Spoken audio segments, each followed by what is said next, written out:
There would be a third world war. The earth will split in two halves. The oceans will rise and the coastal cities will sink. America and the western powers will collapse. The sun will rise from the west. And animals and objects will start speaking. Sounds like a disaster Hollywood movie? Nope. These aren't my words. These are actual future predictions written on ancient books thousands of years ago. And what's most shocking, some of them have already come true. And today we are diving deep into the 4 most shocking future predicting books from different parts of the world. Some will leave you amazed and others straight up spooked. So buckle up, because this isn't just a video. It's a trip across time, proficiency, and possibly your future. Welcome to the DK Report. Myself, DK Kumar.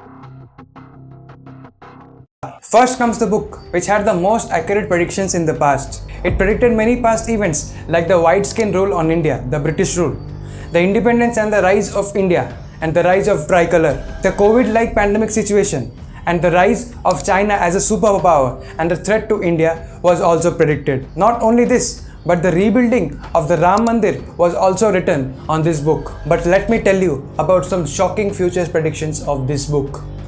This book is predicting that the earth will split into two halves. The direction of the rising and the setting of the sun will change. It also predicts a severe pandemic, more lethal than the COVID-19 itself. It predicts Mahabharata-like war, nuclear or fire-based destructions in the entire world. It also predicts global outrage, civil wars everywhere, and then the rise of the Kalki avatar. This book is known as Bhavishya Malika. It comes from Odisha, from the holy city of Lord Jagannath, Puri. It was written in the 16th century by Achyutananda Das Maharaj, a saint among the legendary Panch Sakha. He wrote the book not on pen and paper, but on palm leaves.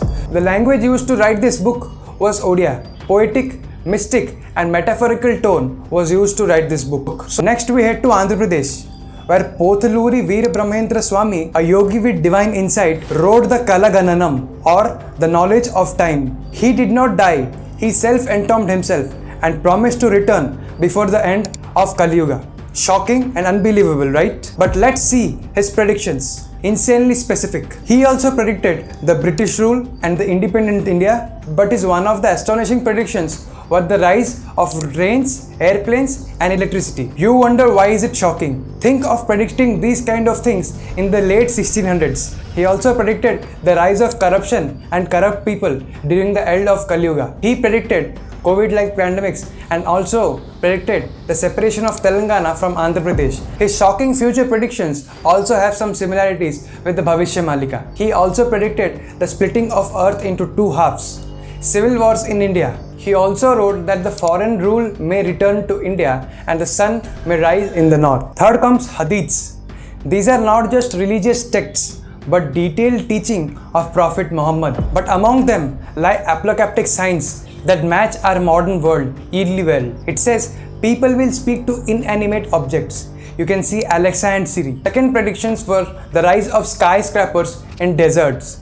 You can see Dubai. Third, nakedly dressed women will be everywhere. Hi Instagram. Fourth, the killer won't know why he killed and the victim won't know why he was killed. Example, the Pahalgam attack. These were the things which were written in the Hadiths, and we are experiencing it already. Let us see what is written for the future. For the future, the Hadith says the sun will rise from the west. There will be a rise of civil wars and massive bloodsheds. People will beg for death due to the hardships, and the arrival of Dajjal is also mentioned in the Hadiths. Fourth comes the final chapter of Bible, the book of Revelation, written by John the Apostle on the island of Patmos in around 95 AD, often called the Apocalypse. It predicted plagues and pandemics, the rise of one world power, and widespread spiritual decline. Shocking, right? But the future predictions are more shocking. It also predicts the rise of the Antichrist, one world government, total control, the second coming of the Christ, and also a new earth and a new heaven. What is crazy is that although all these books comes from different backgrounds, different centuries, and different cultures, but the core message at the end is surprisingly similar. A massive war, global plagues, rise of evil power, natural disaster, cosmic changes, divine intervention, and eventually a new world. Hindus call it Satya Yuga, Christians call it a new world, a new heaven, and Muslims call it Akhira. But at the end, everyone calls it the judgment day. Is it a coincidence, pattern, or a divine warning? Here's my take. These books aren't here to scare you. They are here to warn you. They remind us of a repeating cycle. Truth dies, chaos rises, and divine resets everything. They are not the prophecies of doom. They are calls to awaken, not to hide, but to change how we live, how we lead, and how we treat each other. So don't panic, but don't ignore them either. Because if we don't fix what's broken, these predictions may fix it for us. And trust me, that version isn't the one you want to live in. We should bring back the cultural and religious values in us. Trust in God, believe the cultures, and stay in the boundaries of the society. Other than these books, there are some more books which are less relevant but still accurate on and off, which include the Nadi Shastra, the Nostradamus, the Bhavishya Purana, and the Tui by Tu from China, which is highly censored, might be too real. So this is the end to the video. Do consider to like, share and subscribe, and comment down which book shocked you the most and which prediction is already starting to get true. Thank you for watching the video till the end. Have a nice day. Jai Hind.